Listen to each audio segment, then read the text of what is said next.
예, 오늘은 그 컨제션 컨트롤부터 시작을 해서 TCP를 마무리하고 챕터 4 IP로 넘어갈게요.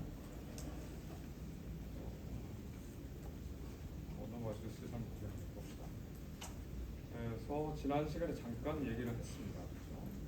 그래서 컨제션하기 결국 이런 상황을 얘기를 하는 거죠. 이런 상황을 얘기를 하는 건데 너무 많은 데이터들이 왔다 갔다 해서 도로가 꽉 차는 상황을 컨제션이라고 얘기합니다. 그래서 나타나는 현상으로서는 그 중간에 있는 라우터에 큐가 가득 차서 패킷의 딜레이가 커지고 패킷이 없어지기까지 하는 거죠. 자, 그래서 시험에 이런 문제가 나올지는 모르겠는데 이거는 뭐냐, 그 그림도 그렇고 뭐 관련해 있는 것들, 뭐 짝대기 이런 것도 나오겠네요. 그렇죠? 이거는 뭐였어요?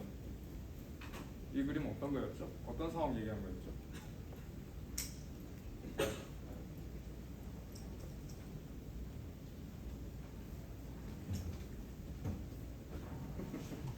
봅시다.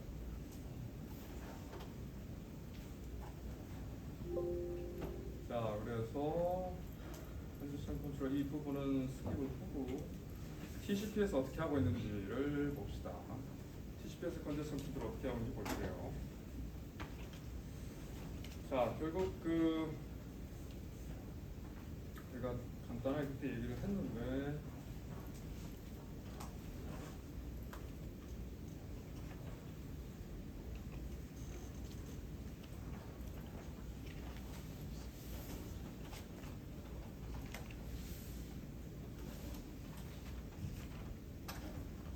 자, 이 논문이요.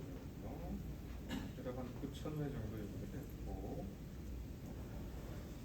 그러면은 그때 당시에 그 버클리를 포함해서 전 세계 인터넷이 연결이 되어 있는데 대략 한 수 kbps로 연결되던 인터넷이 한 40년 됐으니까 그죠? 어느 날 갑자기 스피드가 효율이 1000분의 1로 떨어지기 시작해서 인터넷을 못 쓰게 됐죠. 그래서 결국 전 미국에 연결되어 있던 컴퓨터들의 수가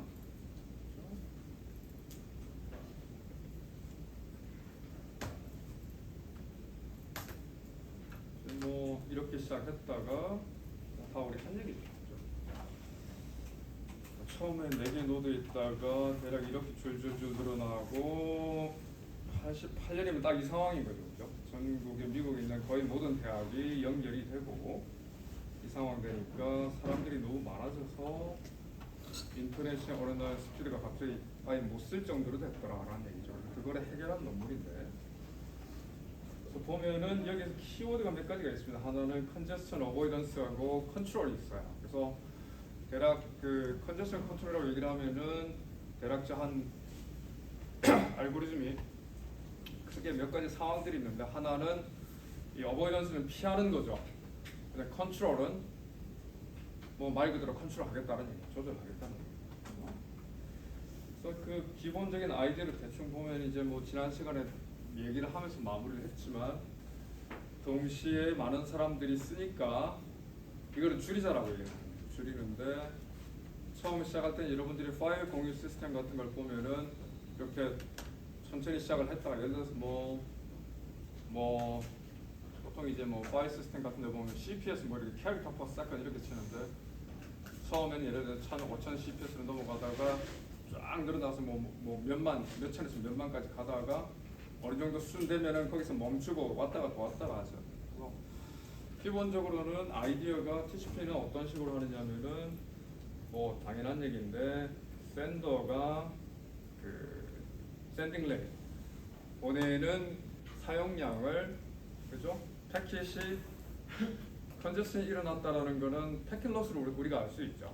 패킷이 예를 들어서 뭐 패킷 로스라는 건 그런 거죠. 여러분들 뭐 패킷을 100개를 보냈는데 그때까지는 액이 잘 날아오다가 어느 순간부터 액이 안 날아오기 시작하는 거죠. 근데 그게 지난 시간에 얘기를 했지만은 어떤 타이머가 완전히 리셋될 때까지 아무것도 안 날아가는 경우가 있고, 액이 하나도 어느 순간부터 100번까지 액이 날아왔는데 그 다음부터 액이 하나도 안 날아오는 경우가 있고, 뭐 어느 수준에서는 100까지는 왔는데 102번 패킷에 대한 액은 안 날아오는데 103, 104, 105, 106은 계속 날아오는 그런 경우도 있죠. 두 가지 경우가 있는데, 그래서 이 보내는 사람이 결국은 패킷 로스가 생긴다라는 걸 아는 단계부터 시작해서는 그 보내는 뭐라 그러나, 어떤 이 보내는 양을 확 줄이는 거죠. 그래서 봤을 때 뭐 이렇게 되죠. 보내다가 훅 줄이고 훅 줄이고 보내다 훅 줄이고 보내다 훅 줄이고 이런 식으로 합니다. 그죠? 그래서 처음에 볼 때는 천천히 보내다가 천천히 점점 올려 보내다가 패킷이 없어지기를 시작하거나 하면은 로스가 생기면 확 떨어뜨리고 이런 식으로 가는 거죠. 그래서 이렇게 봤더니 거의 뭐 문제가 어느 정도 해결이 되더라라는 건데, 이건 경험적으로 그렇다라는 얘기인 거죠. 경험적으로 그렇다는 얘기고, 그렇게 디자인이 되어 있습니다. TCP/IP 컨제션 컨트롤. 그래서 이게 AIMD가 프로세스 이름이 아니고, 그러니까 보낼 때는 천천히 그죠? 조금씩 이제 더하면서, 에디티브라는 말은 뭐 하나씩 더해가면서 증가를 시키고, 근데 로스가 안 생기면은 그렇게 하다가 어느 순간 로스가 생기면은 다 같이 훅 떨어뜨리자 이런 거죠. 그래서 했더니 이분이 인터넷을 뭐 살리신 거죠. 아직까지도 활발히 활동하고 계시는데, 대략 봤을 때 이 톱니 바퀴가 아니라 톱니 같은 모양으로 남아 있는 대역폭을 계속 이렇게 프로빙을 하는 거, 체크를 하는 거죠. 결국 점점 올려가다가 문제가 생기면 툭 떨어뜨리고 이런 식으로 TCP가 컨제션 컨트롤 한다. 그래서 메인 아이디어는 이거죠. 메인 아이디어 이겁니다. 자, 그래서 봤을 때 이제 그 몇 가지 TCP도 버전이 여러 가지가 있습니다. 예를 들어서 지금 보면은 이 논문을 인용한 논문이 한 9,000개, 대략 한 10,000개, 수만 개의 논문이 있을 텐데, 그 중에서 이제 대표적으로 우리가 많이 쓰는 TCP들이 있겠죠. 여러분들 그 TCP 코드가 다 여러분들 그 모든 디바이스에 다 들어가 있으니까 거기에서 가장 많이 이제 그 주목을 받고 있는 그 제안 논문들이 몇 가지가 있는데, 하나는 예를 들어서 이런 거죠. 예를 들어서 뭐 천천히 올리다가 뭔가 로스 상황이 생겼을 때 이걸 얼마큼 떨어뜨릴 거냐 가지고 많은 실험을 했겠죠. 뭐 가장 그냥 그 중에서 대표적인 프로포절로는 두 가지가 있는데, 하나는 언제까지 떨어뜨리자, 하나는 이 TCP 윈도우를 최대한 끝까지 떨어뜨리자, 완전 시작점까지 떨어뜨리자라는 게 있을 거고, 그다음에 두 번째, 근데 이렇게 되면 어떻게 해요? 확실히 그 컨제스션 상황은 급격히 좋아지겠죠. 급격히 좋아지는데, 대신 이제 어떻게 되겠어요? 이 떨어지고 난 다음에 다시 복구하는 데까지 시간은 많이 걸리기 때문에 효율은 좀 떨어질 겁니다. 그래서 그러한 그 프로포즈를 담고 있는 게 TCP 타호라는 거예요. TCP 타호라는 거. 결국 그 논문에서 그 교수하고 대학원생들이 그 제안을 한 거죠. 그래서 여러분들 책을 찾아보면은 TCP 타호 해가지고 그 참고문을 있을 거예요. 그래서 그거를 보면은 여러분들이 실제 TCP 타워를 누가 제안했고 어떻게 알고리즘 되고 하는 게 자세히 나와 있습니다. 그래서 좋은 참고 될 것 같고, 그다음에 두 번째는 뭐냐면, 두 번째 유명한 거는 TCP 룰도어라는 게 있는데, 얘는 뭐예요? 그 윈도우 사이즈를 점점 늘려나가다가 어떻게 하다? 예를 들어서 우리가 12, 예를 들어서 뭐 한 10KB 또는 한 8KB까지 갔으면, 예를 들어서 그죠? 이거를 절반으로 줄이자라는 얘기를 하는 거죠. 이렇게 하면은 조금 더 조심스럽게 줄이는 거죠. 조금 더 조심스럽게 줄이는 대신에 약간 문제가 해결될 확률은 조금 더 낮아지겠지만, 완전히 일로 낮추는 거거든요. 대신 어느 정도 문제가 완화되면서 내가 지금 고속으로 고대역폭으로 보내고 있으면은 일로 떨어뜨리는 것보다는 훨씬 더 빨리 회복이 되겠죠. 그렇죠? 이러한 프로포저들이 있습니다. 그래서 여러분들이 이제 숙제 뭐 더 있고, 뭐 이거 기말 시험 단골 문제인데, TCP 타워 그런 거. 이제 그림이 나오죠. 대략 이러한 두 가지. 그러니까 대략 급격하게 컨제스션 상황이 왔을 때 TCP가 사람들이 많이 실험을 해봤겠죠. 몇 프로 줄이는 게 좋고, 뭐 이런 상황에서는 뭐 얼마만큼 줄이는 게 좋고, 그런 것들 중에서 대표적인 것들이 그 하프로 보낸다 그죠. 하프까지 줄인다 그죠. 근데 보면은 사실 이게 좀 다른 게 하프로 줄이는 상황은 그 세 개의 액이 중복 날아왔을 때, 중복으로 날아왔을 때는 하프로 줄이고, 그 다음에 타임아웃이 생겼을 때는 완전히 그냥 완전 미니멈으로 줄이자 뭐 이런 거죠.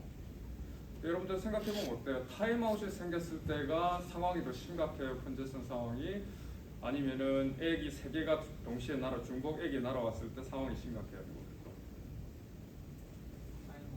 타임아웃이 심각하죠. 왜 그렇죠? 타임아웃은 사실 여러분 100번 팩트까지는 액이 다 날아갔는데 그대로 하나도 안 날아오면은 타임아웃이죠. 근데 중복 액은 어떤 거예요? 100번까지는 가고 102번은 안 가고, 예를 들어서 104, 106, 108은 갔다라고 치면은 액 날아오는 게 어떻게 해요?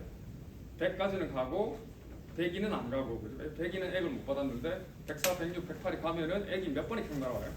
102 계속 보내달라고. 그러니까 이 중복 액 타임아웃 상황은 어떤 거예요? 아예 그냥 뭐 회선이 아예 끊겼던가 컴퓨터가 다운됐던가, 그래서 하나도 아예 그냥 안 오는 상황이고, 그죠? 중복 액 같은 경우에는 부분적으로 가는 거예요. 그렇기 때문에 상황이 심각할 경우에는, 이럴 경우에는 그냥 아예 일로 가자라는 거고, 그렇지 않고 어느 특정 패킷이 계속 못 가고 있는 것 같으면은 그때는 어떻게 하자? 절반 정도로 낮추자라는 거죠. 그래서 어느 정도 이 그 말로 다 설명이 될 수 있는 건, 논리적으로 설명이 될 수 있는 겁니다. 그래서 이러한 것들이 있다라고 얘기를 하고 하면 될 것 같아요. TCP 류노랑 TCP 타워가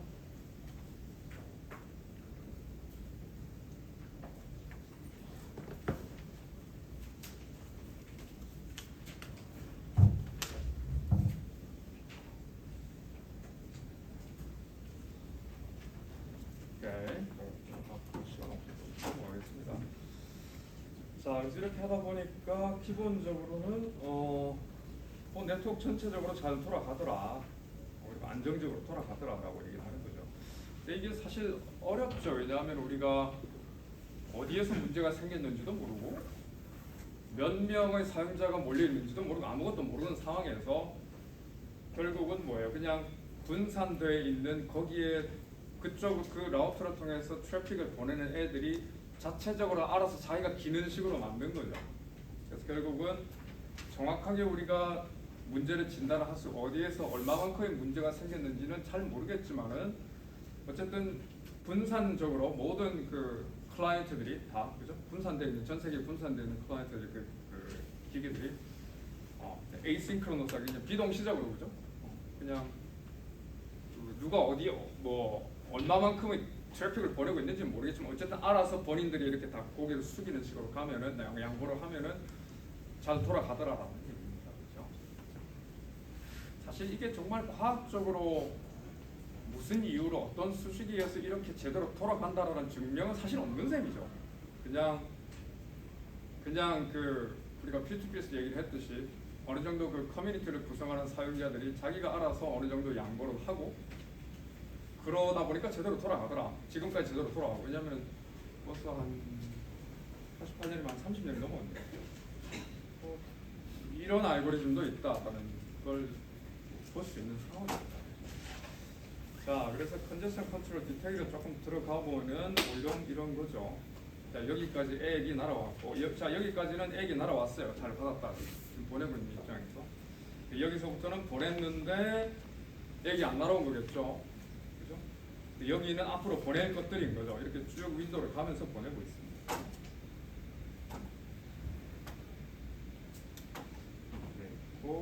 그래서 결국은 이 TCP가 보낼 때 대략 last byte sent 하고 그렇죠. 요 윈도우가 그렇죠? 요 윈도우를 줄였다 늘렸다 하면서 그 조정을 하는 겁니다. 그렇죠? 컨제션이 생기면 예를 들어서 이걸 갖다가 요 사이즈 처음에는 이렇게 쭉 늘어나가겠죠. 늘어나가다가 이 시점에서 뭔가 컨제션이 빡 생기면 이 크기가 이 정도 생기면은 절반으로 줄이고, 그죠? 그 다음에 또 쭉 늘리고다 또 여기서 뭐가 생기면 또 절반으로 줄이고, 그죠? 그 이 절반으로 줄이는 건 언제였어요? 중복액이 날아올 때였어요? 아니면은 타임아웃 생길 때? 중복액이죠. 쭉 가다가 여기서부터 갑자기 뭐 액이 하나도 안 날아와. 그러면 완전히 그냥 1 수준으로 그냥 내리는 거죠. 자, 그래서 이게 그 동적으로 어저스팅 된다. 그래서 결국 이게 지금 얘기하고 있는 건 뭐냐면 TCP에서의 컨제션 컨트롤 알고리즘에 대해서 설명을 하고 있는 겁니다. 이런 게 있다라고 할 수 있는 거죠. 실제로 이 컨제션 윈도우에 따라서 실제로 보내는 전송률이 결정이 된다라는 거죠. 자, 그래서 보낼 때 대충 우리가 뭐 그림으로 그려보면 이렇게 됩니다. 그렇죠? 맨 처음에 커넥션이 영리의 TCP 커넥션이 비긴되면은, 그죠? 처음에는 1 보냈다가 TCP 슬로우 스타트라는 알고리즘이 기본적으로 그래서 기본적으로 TCP의 컨제션 컨트롤은 이렇게 됩니다. 슬로우 스타트를 하고 처음에 천천히 시작을 하고, 두 번째 슬로우 스타트를 가다가 뭔가 이 중복액이 날아오기 시작하면은 컨제션 어보이던스를 갑니다. 어보이던스는 뭐냐면은 뭐예요? 아니요. 컨제션 어보이던스. 말이 좀 헷갈리게 됩니다. 그 슬로우 스타트라는 알고리즘에서 얘기하는 건 이거예요. 기본적으로 그 방금 전에 우리가 처음 얘기할 때는 그냥 일씩 조금씩 증가한다고 얘기했는데, 이것도 약간 프로포즈이 바뀝니다. 어떻게 바뀌냐면은 처음에는 2배씩 느리자. 처음엔 2배씩 느리면서 언젠가부터는 조금 조심하면서 1씩만 느리자 이렇게 가는 거죠. 점점 더 너무 느리 나오면서 디테일하게 되는 거죠, 이거는. 그래서 처음에는 1로 시작하고 예를 들어 메시지 크기를, 그죠? 그 다음에 2, 4, 8 이런 식으로 쭉 느리다가 대략 지난번에 보니까 지금 내가 10인데 사이즈가 24 되니까 이게 에러가 한 번 나. 그러면 그 한 중간 12쯤 되는 것부터는 1씩만 느리자 이렇게 가는 거죠. 이렇게 가다가 요렇게 가다가 중복액이 딱 떨어지면은 절반으로 확 줄이고, 또는 타임아웃이 생기면 1로 줄이고, 이런 식으로 되는 거예요. 그래서 이런 식으로 그 상황 봐가면서 하자라고 얘기하는 거예요. 그래서 처음에는 뭐 맥시멈 세그먼트 사이즈 예를 들어 1500바이트, 그죠? 1500바이트 가장 큰 세그먼트 1만 보냈죠, 그죠? 자, 액 날아와요. 그러면은 그 다음에 2개 보내보자. 이번에 2개 제대로 됐으니까 4개 보내보자. 이렇게 하는 거죠. 그래서 여러분들 보면은 사실 이게 지금 그 여러분들 파일 공유 시스템에서 보면 처음에는 천천히 가다가 이거 갑자기 훅 늘죠. 천천히 늘어나지 않습니다, 사실. 훅 늘어나다가 뭔가 이렇게 중복액 같은 게 잡히면은 절반으로 떠지고 뭐 이렇게 들어갑니다. 그래서 이러한 알고리즘을 슬로우 스타트라고 얘기합니다.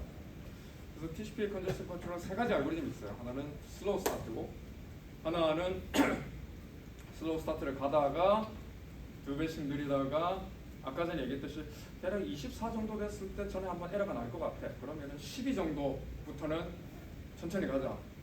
이렇게 가다가 선형으로 이렇게 가다가 중복액이 나오면 절반으로 떨어뜨리고, 또는 타임아웃이 생기면 1로 떨어뜨리고 이렇게 하는 거죠.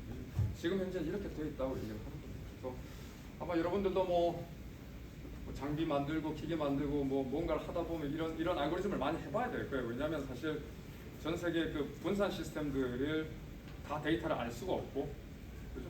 서로 상호껏 눈치껏 비교해 가면서 그냥 적응을 해야 되는 거죠. 이런 식으로 알고리즘을 짜는 거죠. 자, 그렇죠? 자, 그래서 이 부분이 슬로우 스타트고 이 부분이 컨제션 어보이던스가 되는 거죠. 피하자라는 거죠, 되도록. 자, 그래서 처음에는 예를 들어서 그 1500바이트, 예를 들어서 MSS가 그 뭐 하나의 패킷을 제일 큰 거를 보내자라고 했을 때 단위가 예를 들어서 1부터 시작하고 2, 그 다음 보낼 때는 4, 뭐 X 보내고 이렇게 보내다가 대략 이 SS threshold라는 게 예를 들어서 뭐 지난번에 16점에서 한번 문제가 생겼다라든가 아니면 운영체제에서 디폴트로 세팅된 값이 있겠죠. 그죠? 16 정도의 사이즈라고 얘기를 하면은 그거 한 절반 정도부터는 몸살이면서 천천히 가자라고 얘기하는 거죠. TCP 알고는 이렇게 되어 있습니다. 그렇죠? 그래서 TCP 윈도우 사이즈가 대략 한 그 타임아웃이 생겼을 때의 또는 운영 체제에서 실제로 그 주어진 값에서 한 2분의 1 정도로 이게 그 threshold 값 주어지면 여기서부터는 리니어하게 증가를 하자라고. 자, 그래서 실제 구현은 뭐 어떻게 돼 있다라고 그렇게 얘기를 하는 거죠. 그다음에 만약에 가다가 로스 이벤트가 생기면 가다가 언젠가에서 이렇게 패킷 로스가 생기면은 이 값이 지금은 8로 세팅이 되어 있었는데 예를 들어서 14에서 로스가 생겼다 라고 얘기하면은 이 값이 7로 적용이 되겠죠. SS threshold 값이. 이렇게 알고리즘이 구성이 되어 있습니다. 그래서 알고리즘 수업을 안 들은 친구들은 이 알고리즘이 무슨 말인지도 참 모를 텐데, 그렇죠? 혹시 안 들었으면 꼭 가서 들으세요. 알고리즘이라고 좀 얘기를 하는데 그렇게 돌아갑니다. 시험 문제 잘 나오니까 요 연습 문제 여기 보면은 온라인 인터랙티브 사이트에 있는 연습 문제도 보면 비슷한 것들이 있으니까 그 연습 문제도 있고 그렇죠. 자, 그래서 대략 이렇게 이제 다이어그램으로 나오는데, 자, 이렇게 돌아갑니다. 이게 이제 뭐냐면은 결국 그 스테이트 트랜지션 다이어그램을 해가지고 프로토콜이 어떻게 작동하느냐에 대한 일종의 뭐라고 해야 되나 플로우 차트라고 보면 될 것 같아요. 그래서 한번 봅시다. 그래서 대략 보면은 처음에 슬로우 스타트를 하고 뭐 이거를 다 외울 필요는 없는데 대략 이게 무슨 얘기인지는 알아두는 게 좋을 뭐 해석은 할 수 있으면 좋을 것 같아요. 왜냐면 이런 거 주고 난 다음에 설명해봐라 이렇게 할 수 있으니까. 그래서 처음 시작할 때 그 스타팅 포인트에서는 컨제션 윈도우가 맥시멈 패킷 사이즈 하나짜리 처음엔 보내다가 그죠? 그다음에 SS threshold가 대략 한 64kB 돼 있고, 그다음에 중복액이 하나도 없다, 그죠? 라고 얘기를 하고, 그다음에 액이 계속 오는 상황이면은 그냥 어떻게 돼요? 액이 계속 오는 상황이면은 MSS 증가시켜가면서 그죠? 1, 2, 4 이렇게 증가시켜가면서 중복액 카운트는 0이고, 그러니까 아무 문제 없이 계속 돌아가고 있는 상황인 거죠. 이 상황이 계속 돌아가고 있는 상황인 거죠. 근데 이렇게 하다가 이렇게 계속 돌아가다가 어느 순간 이 컨제션 윈도우 사이즈가 아까 봤던 그 threshold 값을 넘어가게 되면은 어떻게 된다? 이때는 2, 4, 8 이렇게 증가하다가 컨제션 어보이던스 상황에 들어가면은 어떻게 돼요?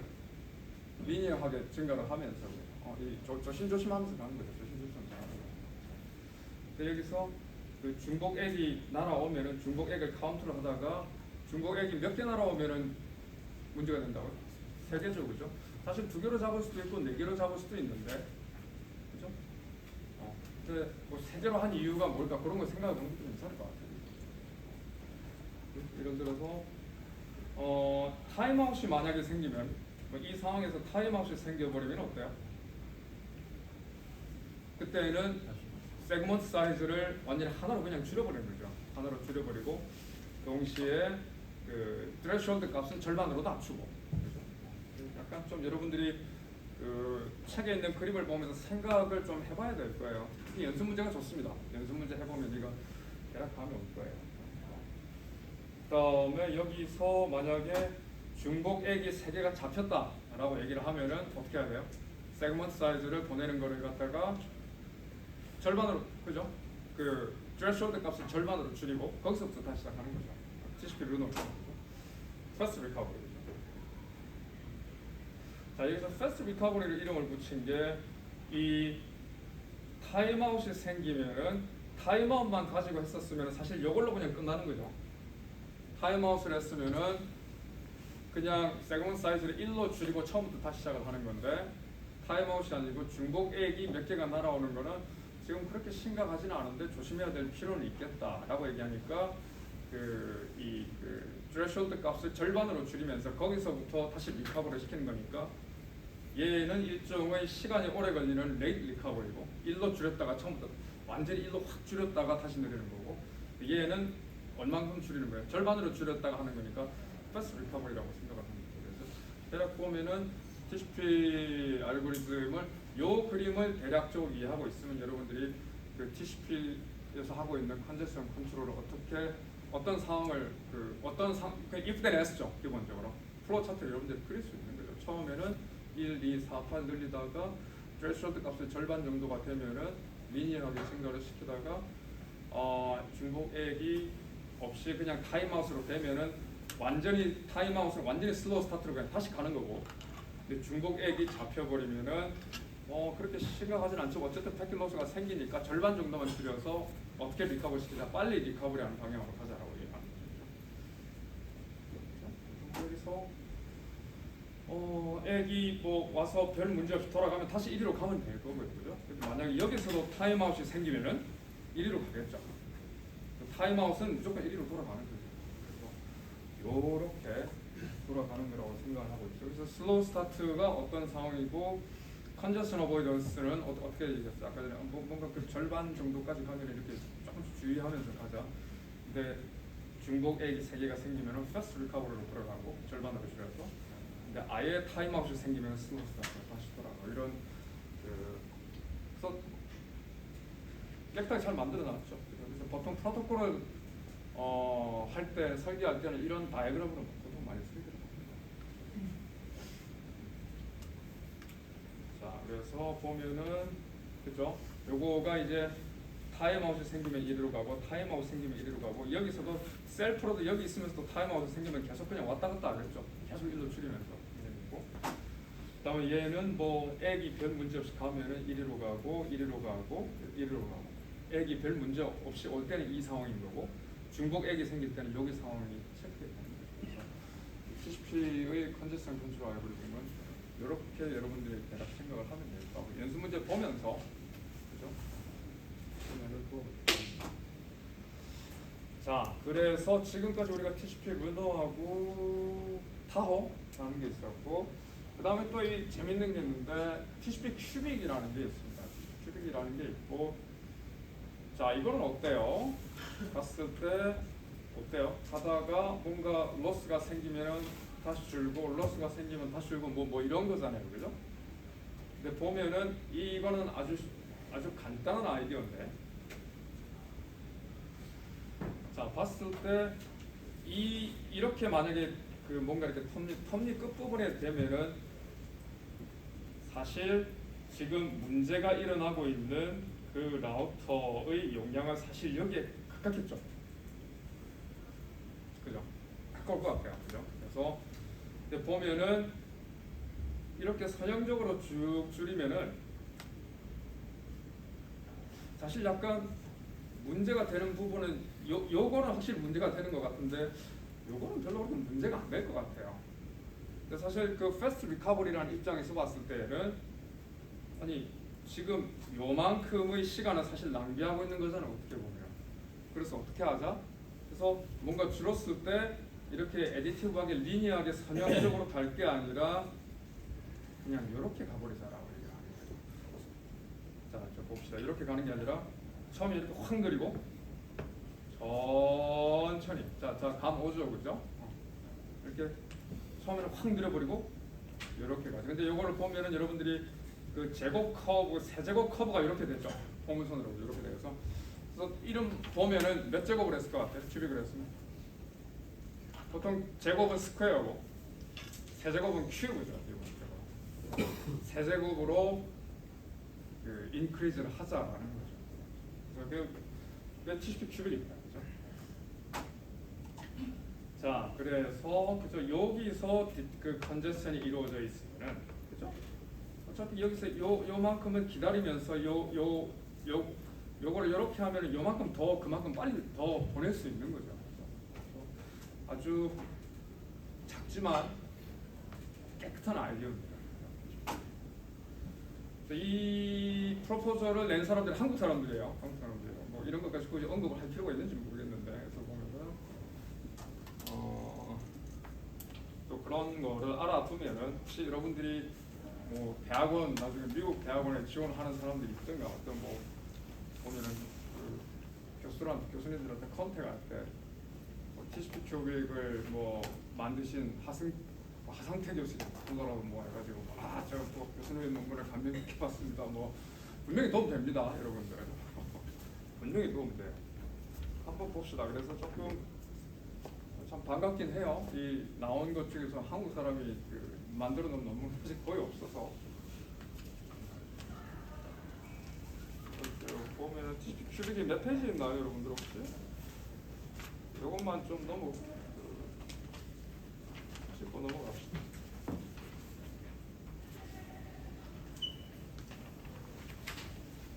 뭐 TCP 베가스 뭐 되게 많죠, 그죠? TCP 베가스 좀 이따 또 얘기를 하겠지만,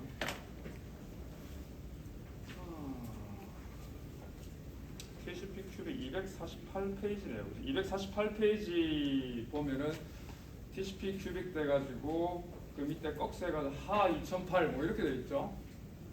그래서 보면은 맨 뒤에 참고서를 보면은 하 해가지고 찾아보면은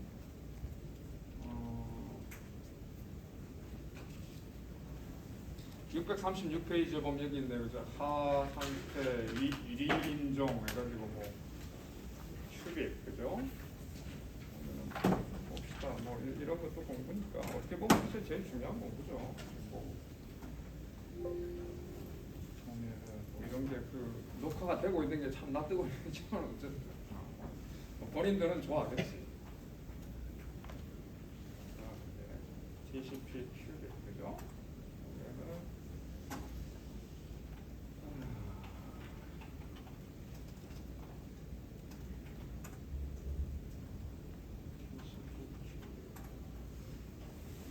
그죠? 예, 있어요. 그래서 3,000회 정도 인용이 꽤 많이 됐죠. 그죠?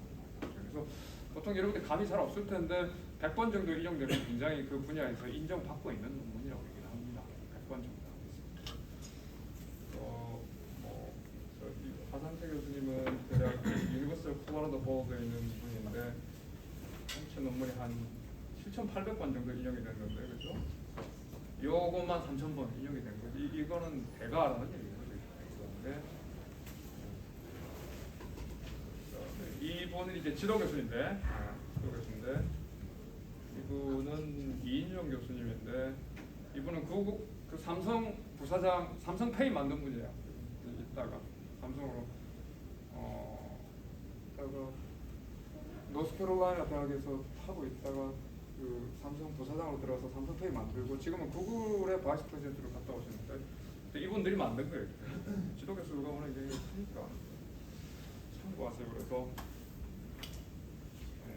뭐 많은 논문들이 있겠지만 실제로 지금 다 현역으로 그 미국 유학 관심 있는 친구들은 유니버시티 오브 콜로라도 볼더에 계시는 그 하상태 교수님 연락가요. 지금도 잘하시는 분입니다. 지금도 잘하시는 분.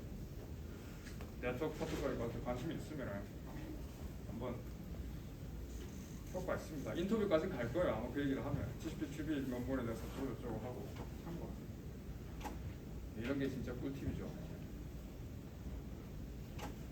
녹화해가지고 이거 올리기엔 좀 낙감스럽다. 이거 저 예비군 애들 보고 나면 치워야 되겠네. 개인적으로 몰라요. 이인영 교수님 내가 한 2번 정도는 본 적 있는 것 같아요. 포넥스 학교 가가지고. 가상태 교수님 보는데. 자, 그렇죠. 그래서 이렇게 늘리지 말고 어떻게 하자? 해서 세제곱 펑션으로 늘리자라고. 그래서 보면은 요만큼 더 보낼 수 있는 거예요. 근데 이만큼 더 보내서 과연 효율이 얼마 정도 더 좋아졌느냐라는 게 궁금한 그 논문을 보면 됩니다. 그죠? 이렇게 보내면은 굉장히 깔끔한 아이디. 그러니까 굉장히 그 실제적으로 이 돌아가는 시스템에서 잘 알고 있는 사람만이 낼 수 있는 아이디어인 거죠. TCP 큐빅이라는 게 있고요, 그죠? 그래서 그 아까 전에 얘기했던 그 threshold을 올리는데 그냥 리니어하게 1차원적으로 올리는 게 아니라 세제곱으로 올려서 보낸다라고 얘기하는 거죠. 그래서 결국 fast recovery죠. 훅 줄었을 때는 빨리 훅 올라가고 그 컨제션이 생겼을 때 가까이 가면서는 조심조심 가는 거죠. 이거죠. 아주 이상적으로 그걸 만들었습니다. 그래서 실제적으로 리눅스에 들어가 있는 디폴트 그죠? 여러분들 그 오픈소스 그 리눅스의 그 키 TCP 펑션에 여러분들이 코드가 들어갔다 그러면 뭐 대단한 거죠. 그리고 그 웹 서버들이 사용하는 가장 popular 지금 그 TCP 코드라고 얘기를 하고 있습니다. 물론 지금도 계속 그 계량은 지금 여러분도 봤듯이 그죠? 뭐 TCP slow start, congestion avoidance control 가다가 큐빙 계속 발전하는 거죠, 그죠?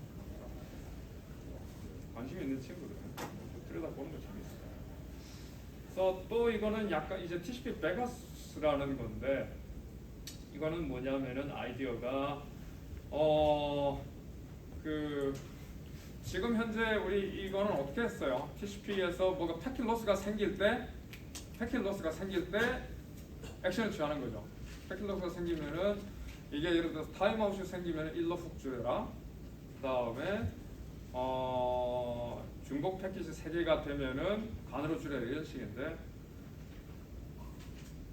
그렇게 하기 전에 어떻게 보면 이 로스가 생기기 전에 미리 반응할 수 없을까 뭐 이런 상황도 있을 수 있을 것 같아요. 예를 들어서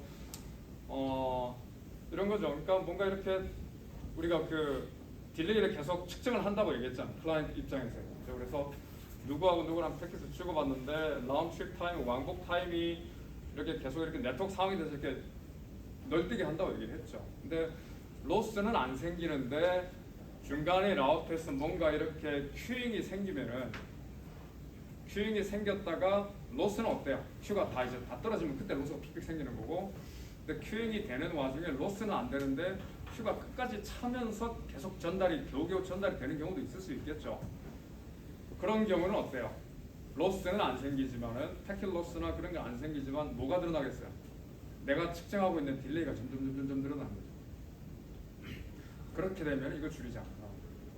그러니까 이거는 뭐냐면은 꽉 찰 때까지 기다리는 게 아니라 미리 지금 내가 그 커뮤니케이션 하고 있는 뭐 이런 거 여러분들 전화하는데 뭐 자꾸 뭐 답이 늦으면 너 딴 거 하고 있냐 그럼 뭐 그때부터 얘기를 하겠죠. 뭐 나중에 통화할래 그런 식으로 해서 딜레이를 측정을 하면서 얘가 로스가 생길 때까지 기다리는 게 아니라 이 딜레이 측정하면서 얘가 최소값에 가까우면은 딜레이도 최소값에 가까우면은 더 많이 보내고 이거 점점 늘어나고 있는 상황이면은 줄이고 이런 식으로 할 수 있겠죠. 그래서 그런 프로포저들은 딜레이 베이스드 TCP 컨제션 컨트롤을 얘기를 합니다.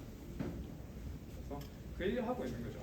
바틀렉 링크라는 게 뭔가 어느 순간 어느 수준에서 자꾸 이렇게 딜레이가 생기면은 거기에 따라서 보내는 거죠. 그렇죠. 그러니까 그렇죠. 패킷 큐가 거의 가득 비어 있는 적은 한 번도 없고 가끔씩 로스가 생긴다. 그죠? 근데 컨제션이라는 게 기본적으로는 어떤 링크에서 문제가 생기는 일을 알 수가 있다라고 얘기를 하는 거죠. TCP 샌딩 레이트를 갖다 점점 늘려봐야 뭔가 이 중간에서 바틀렉이 되고 있는 링크가 있으면 늘어나지도 않는다. 뭐 이런 얘기입니다. 그죠? 근데 얘를 늘려보면은 그 샌딩 레이트를 늘려보면은 딜레이가 점점 늘어나는 거죠. 그거 보면서 움직입니다. 그래서 아이디어는 이거야. 기본적으로 최대한 이 중간에 있는 파이프들을 최대한 밀어넣기는 하되 언제까지 하자? 더 이상 밀어넣을 수 없는 데까지 밀어넣을 수 있도록 하자라고. 이게 TCP 베가스라고 얘기를 하고 있는 거 같아요. 그래서 이게 이런 프로포저들은 딜레이 베이스 TCP 컨제션 컨트롤 얘기를 합니다. 그렇죠? 이런 알고리즘도 있다라고 얘기를 하면은 참고로 하기에는 괜찮을 거예요, 여러분들. 우리가 뭐 할 때. 자, 그래서 충분히 그 이너프하게 풀로 채우되 로스가 생길 정도까지는 하지 말죠. 그래서 이 중간에 있는 그 바틀렉 링크, 누구죠? 그렇게 굉장히 꽉 차 있는 애를 굉장히 항상 이렇게 가득 채우자라고 얘기하는 거죠. 그죠? 실제로 그 이상 로스가 생길 때까지 하지 말자. 딜레이 베이스드 어프로치를 얘기를 하고 그냥 TCP 베가스로 나와 있을 거예요.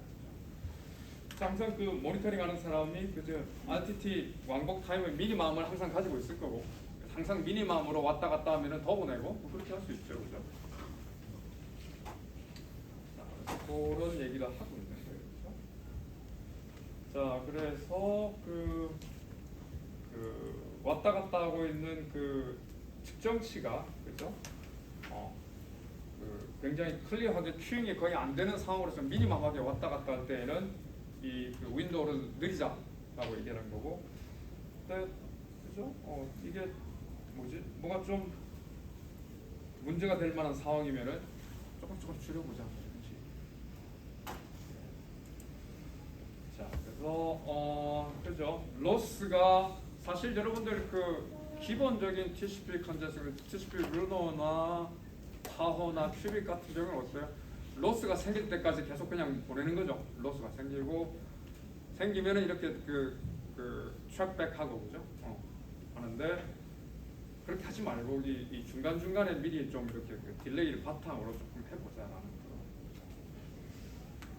그래서 최소한 그 파이프들을 꽉 채우는 식으로 가다. 그 이상은 하지 말자. 좀 조심스러운 거죠.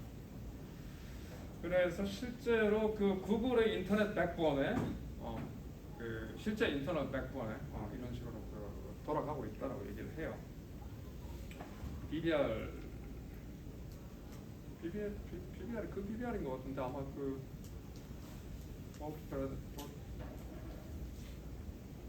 처음에 최초의 인터넷 라우터 만든 거인 것 같은데 BBR이 모르겠고. 그 다음에 TCP에 보면 여러분들 그 헤더 필드에 보면 여러 가지가 있었죠. 심 필드 있었고 그죠? 그리고 ECN 필드라고 있었어요. 그래서 보면은 이거는 뭐냐면은 가다가 중간중간에 TCP가 이제 보내는 와중에 중간에 라우터에서 나 지금 컨제스션 일어났어라고 얘기하면은 그 패킷에다가 나 지금 문제 있다라고 보내는 거죠. 기본적으로. 그죠? 그래서 보면은 IP 헤더에 TOS, Type of Service라는 필드가 있는데 그 네트워크 라우터가 이 패킷을 보내면서 나 지금 컨제스션 생겼어라고 이 보내는 패킷에다가 네트워크 패킷에다가 나 지금 컨제스션 생겼다라고 보내는 겁니다. 그러면은 그죠? 처음 보낼 때는 ECN, Explicit Congestion Notification 해가지고 명확하게 중간에 컨제스션이 생겼다라는 걸 알려주는 필드예요. 그게 원래는 10인데 디폴트 값이 가다가 나 생겼어 11로 보내는 거죠. 어디로 보내요 그러면? 목적지까지 가면은 그죠? 그러면 얘가 중간에 오다가 뭔가 ECN이 1일째로 보냈는데 11로 됐네 그러면은 얘가 액을 보낼 때 너 지금 여기에 보면 ECE라는 TCP 그 헤더를 1로 세팅을 해서 보내주는 거예요. 중간 라우터에서 뭔가 생겼다고 알려주면은 그 어때요? 내가 이거는 결국 뭐예요? 그 패킷 로스가 안 생겼는데도 중간에 라우터에서 뭔가 문제가 생겼다. 지금 현재 상황이라는 걸 알 수 있는 거예요. 그래서 근데 이거 보면은 이제 조금 헷갈릴 수 있는 게 이거는 이제 라우터가 이 비트는 그 IP 레이어, 트랜스포트 레이어는 IP 레이어에서 라우터가 직접 세팅을 하는 거고 그거를 바탕으로 얘가 이 EC 비트는 TCP 트랜스포트 레이어에다가 해서 보내는 거죠. 결국 그래서 중간에는 라우터의 도움을 받아서 이거는 레이어 3랑 레이어 4가 서로 협력해서 그죠? 지금 안에서 컨제스션 상황이 나타났다는 걸 얘기를 하는 거죠. 그죠? 조금 뭐 알아두면은 이렇게 중간에 지금까지는 뭐였어요? 결국 트랜스포트 레이어에서 계속 이걸 했었는데 얘는 중간에 있는 라우터의 도움을 받아서 그죠? 얘가 받았는데 보니까 중간에 ECN이 112로 배트 셋업이 됐네 그러면은 얘 문제가 생겼어요. 이제 얘는 알죠. 이 지금 루트에 문제가 있다. 그럼 얘는 아니까 얘가 이제 액 패킷을 보낼 때 중간에 너 볼 때 지금 문제가 생겼으니까 조금 줄여주세요 이런 식으로. ECN 비트라 네트워크 레이어의 도움을 받아서 TCP들이 그 커뮤니케이션 하는 게 그래서 IP 헤더 레이어 그죠? IP 헤더 레이어랑 TCP 헤더 레이어의 데이터를 다 쓰고 있는 이런 프로포저도 있고 되게 많아요. 근데 보면은 그 아까 벤 제이콥슨의 그 최초의 TCP 컨제스션 컨트롤 논문 그 참관 논문만 한 9,000개가 되니까 뭐 몇만 개 있는 거죠. TCP 논문. 자, 그래서 이제 뭐 사실 이게 매년 교과서가 개정될 때마다 자꾸 내용이 늘어요. 매년 할 때마다 조금씩 내용이 더 추가가 돼서 점점 내용이 많아지고 그래서 결국은 다루지 못하는 내용으로 나올 텐데. 근데 결론은 그거죠.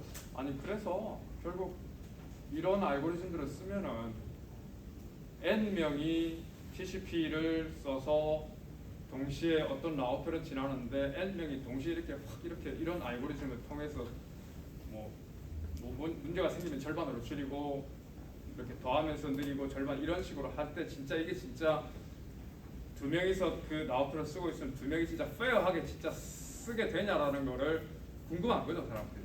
그래서 그 페어니스라고 얘기를 하는 건데 그거를 뭐 이것도 논문에 한도 끝 없이 많은데 대략적으로 설명을 하자면 대략 이렇게 나오는 것 같아요. 이것까지 설명할 필요가 있나? 하여튼 뭐 이해를 못해도 괜찮습니다. 이건 뭐 시험에 안 나올 것 같은데. 자, 그래서 예를 들어서 두 명이 몇 가지 그 교과서에 나온 내용인데 두 명이 쓰고 있는데 두 명이 동시에 이렇게 쓰고 있고 라우터의 용량이 예를 들어서 R이라고 해요. R이라고 하면은 결국 이 두 명이서 네트워크를 쓰고 있을 때 나오는 최고 성능을 풀리 썼다고 할 때는 혼자 얘가 유저 1이 다 쓰고 얘는 하나도 안 쓰면은 혼자서 R을 쓸 거고 유저 2가 혼자서 다 쓰고 하면 여기 있겠죠, 기본. 그래서 두 명이 서로 네트워크를 쓰고 있는데 R을 풀리 다 쓴다고 얘기하면은 결국 얘가 혼자 다 쓰거나 아니면 얘가 혼자 다 쓰거나 또는 이 사이에 있겠죠, 어딘가에. 그죠? 여기 있으면은 얘가 많이 쓰는 거고 여기 있으면 얘가 많이 쓰는 거예요. 그런데 이런 상황에서 같이 선형적으로 늘려가다가 절반 뚝 떨어뜨리고 선형적으로 늘려 절반 뚝 떨어뜨리면은 결국은 이상적으로는 둘이 다 같이 쓸 때에는 이거겠죠. 그죠? 둘이 같이 쓰는데 결국은 그러니까 결국 상황은 여기서 하는 얘기는 뭐냐면은 어디에서 시작을 해도 이러한 늘렸다 줄였다 늘렸다 반으로 줄였다는 알고리즘을 쓰면은 결국은 대역폭의 공유가 이 중간으로 수렴한다라는 걸 보여주면 되겠죠. 그죠? 그거를 보면은 처음에 예를 들어서 처음에는 이 점에서 시작을 했다라고 치면은 그죠? 근데 예를 들어서 그 어느 정도 여기서 해도 그 유저 1도 그 세그먼트 사이즈를 1씩 올리고 유저 2도 세그먼트 사이즈를 1씩 올리면은 결국 항상 대각으로 움직이겠죠, 그죠? 알고리즘 제대로 움직이면 그러면은 이리 가다가 어느 상황에서 사실 가용한 대역폭은 이거니까 이거 되면 사실 컨제션이 생기면서 절반으로 떨어지죠. 둘 다 절반으로 떨어지니까 그죠? 이 둘 다 지금 현재 이 점에서 둘 다 절반으로 떨어지면 어디로 떨어져요? 벡터 대략 한 요점으로 떨어지겠죠, 그죠? 떨어지고 그죠? 이제 여기서 다시 이제 1씩 늘려 나가 보면은 둘이 같이 늘리면은 대각으로 올라갈 거고, 그죠? 그러다 컨제션 또 일어나면은 왜냐면은 이 라인을 넘어가면 컨제션 일어 생기는 거죠, 왜냐면 더 많이 쓰는 거니까. 그러면은 또 이 벡터의 둘 다 반씩 줄 테니까 대략 한 절반이니까 요점으로 떨어지겠죠, 그죠? 이런 식으로 하다 보면 어떻게 된다?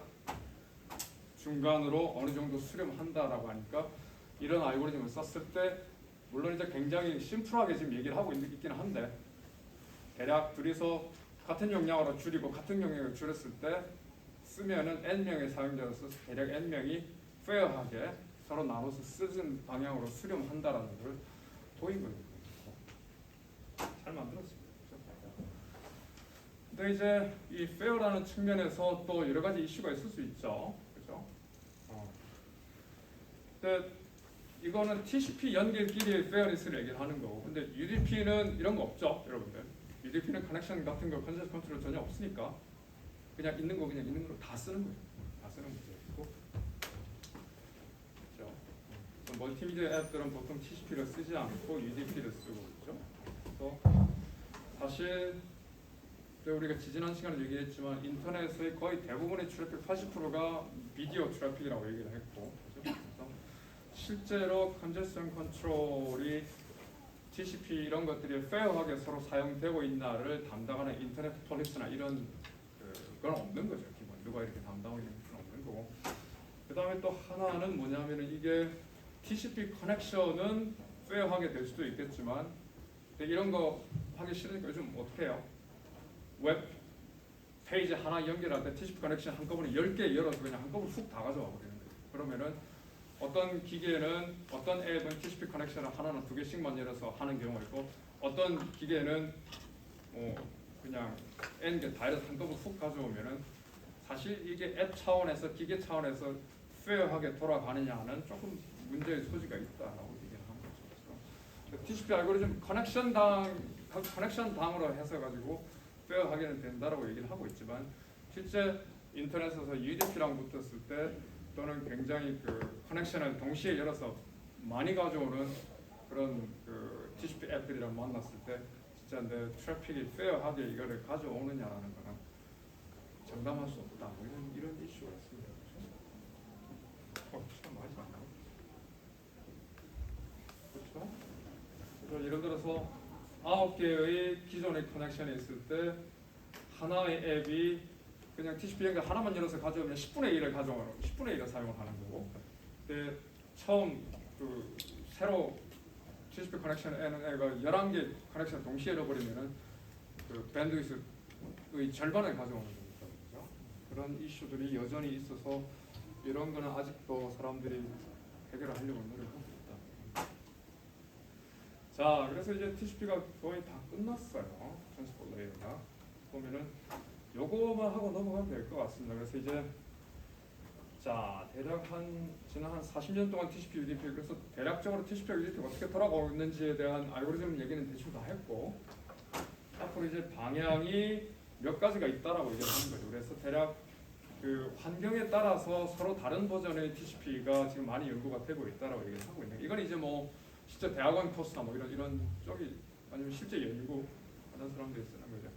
그 중에 가장 오래된 것 중에 하나가 이제 Long Fat Pipe예요. 이거는 뭐냐면은 대략 한 1990년대 중후반에 이 문제를 사람들이 알게 됐어요. 그러니까 인터넷이 예를 들어서 95년에 상용화가 되고 민영화가 되고 이제 아시아 태평양 또는 이제 뭐 대서양 이런 링크가 생겼어요. 생기고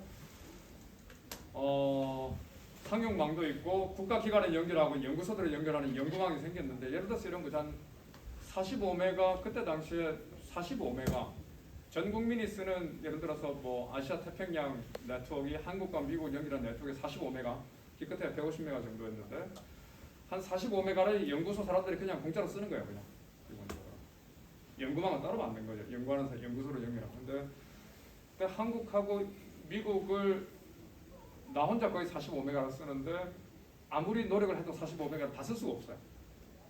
아무리 내가 데이터를 많이 보내려도 1메가 이상은 안 가는 거예요. 기본. 그래서 왜 그럴까라고 사람들이 그때까지는 몰랐는데 보니까 이게 뭐냐면은 보통 우리가 딜레이가 100ms, 200ms 넘어가잖아요. 그죠? 그러면은 내가 예를 들어서 뭐 TCP 윈도우 8km로 아무리 내가 혼자 많이 보내도 이게 인터넷에서 왔다 갔다 하는 트래픽이 많기 때문에 아니 그 시간이 오래 걸리기 때문에 내가 아무리 TCP 윈도우 사이즈를 꽉 채워서 보내도 그냥 계속 날아가기 바쁜 거예요. 기본적으로. 이게 한번 이해가 안 될 수도 있어요. 그죠? 자, 여러분들 봅시다. 8kb의 데이터를 보낸다고 쳐요. 근데 8kb를 바로 그냥 우리 학교에 있는 데이터로 보내면은 여러분들이 이 컴퓨터에 있는 여기서부터 선을 딱 여기 전개해서 저쪽에 있는 컴퓨터 바로 여기 있는 보내면은 1ms도 안 걸리니까 예를 들어서 8kb만 보내도 링크가 꽉 차요. 이해 가죠? 그죠? 근데 문제는 뭐냐면 미국까지 보내려면은 8kb만을 보내면은 어떻게 돼요? 사실 이게 200ms를 가야 200ms를 가는 200ms를 계속 가는 거죠. 그렇게 되면은 내가 이 데이터를 보내서 이 링크를 꽉 채우려면은 200ms 동안 있는 그 뭐죠? 그 링크를 계속 채울 만큼의 데이터를 계속 보내야 채워지는 거죠, 기본적으로. 그러니까 결국 뭐냐면은 링크의 길이가 길면 길수록 얘를 꽉 채워서 쓰려면 나 혼자 써도 기존에 있는 디폴트 값이 아니라 실제로 굉장히 그 버프 값을 높게 잡아서 보내야 100ms, 200ms에 있는 그 링크들을 전부 다 채워서 예를 들어서 이렇게 생각하면 화성에 여러분들이 뭐 태양의 8분 19초 태양의 패킷을 보낸다고 치면은 45메가 링크 1기가빗 링크가 태양까지 있으면은 그렇죠? 8분 19초 동안 그거를 가득 채우는 용량을 보내야 그 링크를 가득 찰 거잖아요. 그죠? 그런 개념이 좀 있어요. 이게 그건 뭐냐면은 굉장히 그 물리적으로 거리가 길고 용량이 큰 파이프들은 채우기도 힘들다라고 얘기를 합니다. 그래서 왜냐하면은 가까운 그 곳에 패킷을 보낼 때는 그냥 바로 보내면 바로 꽉 차니까. 근데 이 롱 그 디스턴스 패킷 링크일 경우에는 중간에 날아가고 있는 애들이 많기 때문에 얘를 꽉 채우려면 시간을 더 많이 보내야 된다는 거죠. 이 경우는 좀 다른 거고. 그다음에 무선 같은 경우에는 조금 더 여러분들 이해하기 쉬우게, 예를 들어 사막이랑 종종 얘기했는데 에러 레이트가 예를 들어 30%, 40%뭐 이렇게 되면은 뭐가 에러 체크하는 메커니즘이 달라져야 되는 거죠. 에러 체크하다가 그냥 시간 다 보내는 거죠. 이런. 그다음에 아까 전에 먼저 얘기했던 롱 딜레이 링크, 화성을 보낸다거나 뭐 그럴 경우에는 또 달라질 거고. 그다음에 또 이거하고는 또 완전히 다른 게 데이터 센터 네트워크. 예를 들어서 요즘 뭐 구글 웹서버나 아니면 오픈AI 웹서버 같은 경우에는 뭐 챗GPT 서버 같은 경우에는 보통 몇백만 개, 몇천만 개의 기계들이 한꺼번에 물려 있죠. 근데 그 몇백만 대, 몇천만 대 기계 안에 있는 애들끼리 서로 상호작용으로 이거를 왔다 갔다 해야 되는데 그 몇천만 대의 기계들이 서로 왔다 갔다 하는 그 시간을 최소화하려면 네트워킹 어떻게 해야 되느냐? 그것도 다른 문제죠. 그렇죠? 예를 들어서 뭐 한국에서 미국으로 데이터를 보내는 거는 그냥 보통처럼 가는데 그 안에서 수백만 개, 수천만 개 있는 그 서버팜 안에 있는 애들끼리 스위칭은 어떻게 할 거고, 케이블은 어떻게 할 거고, 뭐 프로토콜은 어떻게 할 거고 다르겠죠. 뭔가 그럴 경우에는 어떻게 할 거고. 되게 여러 가지 이슈가 있습니다. 그래서 사실 이런 거는 아직도 굉장히 많은 논문의 여지들이 있고, 그죠? 이런 것들은 주로 연구하는 기업들이나 이제 대학들이 보통 이제 탑스쿨, 탑 기업들이죠. 구글이나 뭐 오픈AI나 그런 쪽에서 여러분들이 관심이 있으면 그렇죠? 이런 쪽으로 연구를 하는 것도 굉장히 좋습니다. 이번에 이제 어드밴스 스터디가 되겠죠. 그다음에 이제 또 한 가지 트렌드 중에 하나가 우리 뭐 계속 얘기했지만 HTTP3는 TCP를 안 쓰고 UDP 위에다가 바로 그 릴라이빌리티랑 스큐리티를 넣어서 한다고 얘기했죠. HTTP3가 있고 그죠. 그래서 이것도 하나의 예인데 UDP에다 바로 이제 애플리케이션 레이어 프로토콜을 올리고 그죠. 뭐 구글 서버나 앱 같은 데 많이 쓴다고 얘기를 합니다.